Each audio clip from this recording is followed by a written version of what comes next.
콜레스테롤에 관해서는 다양한 이론이 많습니다. 스트레스를 낮춰라, 체중을 줄여라, 음식을 조심해라, 어떤 음식이 좋다더라, 마음을 편하게 먹어라. 다들 맞는 말입니다. 하지만 제대로 된 해결책이 되지는 못합니다. 이런 사실을 잘 몰라서 콜레스테롤 조절이 안 되는 것이 아니니까요.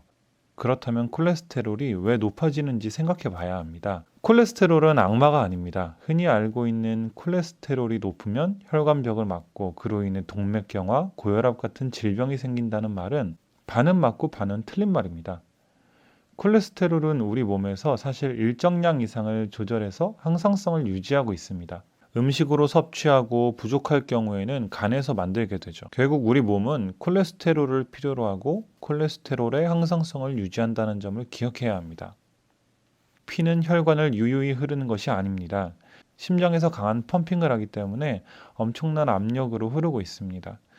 그런데 건강하지 않은 생활 습관이 염증과 혈관의 상처를 만드는 것이죠. 그러면 콜레스테롤이 상처 부위에 달라붙어서 유지보수를 하는 겁니다. 의사들이 혈관이 터진 환자를 수술해 보면 콜레스테롤이 혈관에 덕지덕지 붙어 있다고 합니다. 그러면 혈관이 터진 이유는 뭘까요? 콜레스테롤 때문인가요? 아니면 건강하지 못한 피와 혈관, 염증 때문일까요? 당연히 후자 때문입니다. 콜레스테롤은 불이 나면 불을 끌어온 소방관이지 불 자체가 아니라는 거죠. 그렇다면 콜레스테롤을 낮춘다는 말은 무슨 뜻일까요? 결국 우리 몸의 염증을 낮춘다는 말과도 같습니다.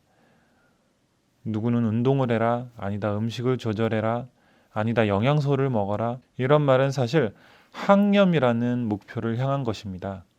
피를 깨끗하게 해주고 혈관을 건강하게 만들어주면 자연스럽게 콜레스테롤은 조절이 됩니다. 건강한 몸을 위해 스트레스에 지속적으로 노출시킬 수 있을까요? 트랜스 지방이나 불균형한 식사를 지속할 수 있을까요? 영양소를 간과할 수 있을까요? 그럴 수 없습니다. 복부 지방을 그대로 둘 수 없습니다.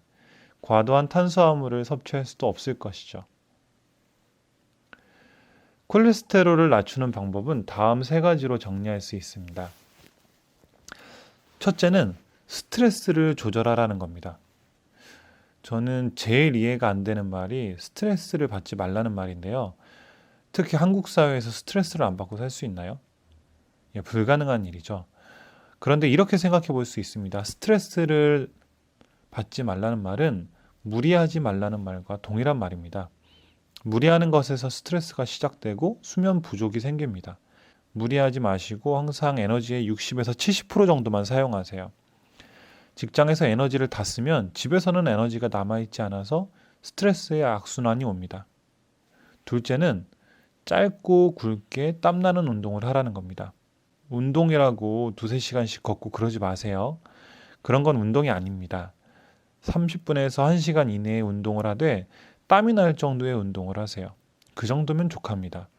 모두가 근육질의 운동선수가 될 필요는 없습니다. 그런 부담감이 오히려 운동을 멀리하게 하는 것이죠. 셋째는 영양소를 섭취하라는 겁니다. 항염과 혈관에 꼭 필요한 영양소는 다음과 같습니다. 첫 번째는 코엔자임 Q10입니다. 그 중에서도 활성화된 상태, 몸에서 즉시 이용할 수 있는 유비퀴놀을 드시기 바랍니다. 그리고 비타민 E를 드세요. 비타민 E는 보통 D알파 토코페놀만 알려져 있는데 토코트리에놀을 함께 드셔야 합니다. 대부분의 효과는 토코트리에놀에서 나오는 겁니다. 그런데 비타민 E 같은 경우에는 D알파 토코페놀은 알파, 베타, 델타, 감마가 있고요. 토코트리에놀도 알파, 베타, 감마, 델타가 있습니다. 이 네 가지 복합제가 다 들어있는 총 8개가 들어있는 영양제를 드시는 게 좋은데요. 만약에 어려우실 경우에는 D알파 토코페놀과 토코트리에놀에서 복합체로 들어있는 영양제를 선택하시면 좋습니다. 그리고 세 번째는 오메가3입니다. 오메가3는 굉장히 많이 알려져 있고 흔하죠.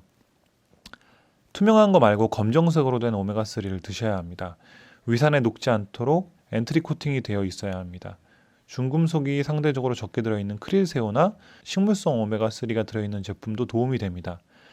오메가3가 아무런 효과가 없다고 무용론을 주장하는 사람들이 있는데요. 이런 이야기는 무시해도 좋습니다. 오메가3를 먹는다고 당장 혈압이 떨어지는 게 아닙니다. 하지만 오메가3는 염증을 낮춰줍니다.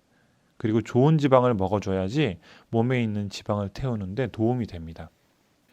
제가 밑에 이미지를 넣어놨는데요. 이 제품들이 제가 말씀드린 기준에 부합하는, 그리고 실제 제가 먹고 있는 영양제들입니다. 참고하시면 되겠습니다. 참고로 이거는 광고가 아니고 실제 제가 그냥 먹고 있는 거를 소개해 드리는 겁니다. 이것보다 더 좋은 제품이 있으시면 그걸 드셔도 아무 상관이 없습니다. 자, 이렇게 하면 자연스럽게 체중이 빠지고 염증이 낮아지며 콜레스테롤이 단계적으로 조절됩니다. 당장 약을 먹어야 할 정도로 심각한 사람은 반드시 의사와 면밀하게 상담을 해야 합니다. 하지만 건강검진에서 콜레스테롤 수치가 높게 나왔는데 조절하라는 이야기를 들었다면 제가 지금 앞에서 말씀드린 방법이 큰 도움이 될 것입니다. 아이스크림이나 트랜스지방이 많이 든 튀김류나 과자를 피하는 것은 너무 당연한 것이겠죠. 설탕이 많이 든 탄산음료나 탄수화물 덩어리인 떡, 빵 같은 음식도 백해무익합니다. 조절 기간에는 최대한 멀리 하십시오. 콜레스테롤은 대부분 음식을 통해서 조절할 수 있다는 걸 기억하시기 바랍니다. 결론입니다. 콜레스테롤은 염증을 조절해야 합니다. 염증을 낮춘다는 말은 콜레스테롤을 낮춘다는 말과도 동일합니다. 그리고 스트레스, 운동, 영양소를 기억하세요. 감사합니다.